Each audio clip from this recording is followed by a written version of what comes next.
अस्सलाम वालेकुम, आप देख रहे हैं प्रोग्राम एजेंडा 5। मैं हूं खतीजा राठौर। अमेरिकन मैगजीन ने पाकिस्तान को आलमी तवज्जो का मरकज़ करार दे दिया। द डिप्लोमेट ने लिखा कि ट्रंप की नई खारजा पॉलिसी में पाकिस्तान विनर, भारत लूज़र। मकबूल तरीन जरीदे फॉरेन पॉलिसी में पाकिस्तान की तारीफ।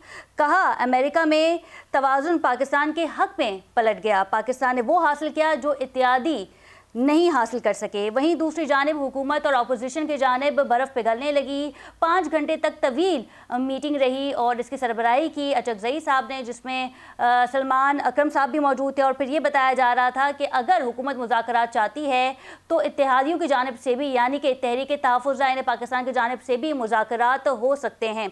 वहीं हमने देखा कि फवाद चौधरी ने एक वीडियो बयान जारी किया जिस पर उनका कहना था कि जो ग्रैंड कॉन्फ्रेंस की गई थी तहरीक तहफ़्फ़ुज़ यानी पाकिस्तान ने, उसमें जो है जो असीरान कैद हैं कोट लखपत में, उसका जिक्र नहीं किया गया। यहाँ तक कि उनके रिहाई के हवाले से भी किसी भी किस्म का कोई मुतालबा नहीं किया गया, जबकि ये एक सबसे बड़ी वजह थी। क्योंकि अगर पाकिस्तान तहरीक इंसाफ में जो सीनियर लीडरशिप है वो इस वक्त जेल में मौजूद है और 10-10 साल की कैद जो है वो सुना दी गई है खुसूसी अदालत की जानिब से। इस पर मज़ीद भी बात करेंगे हमारे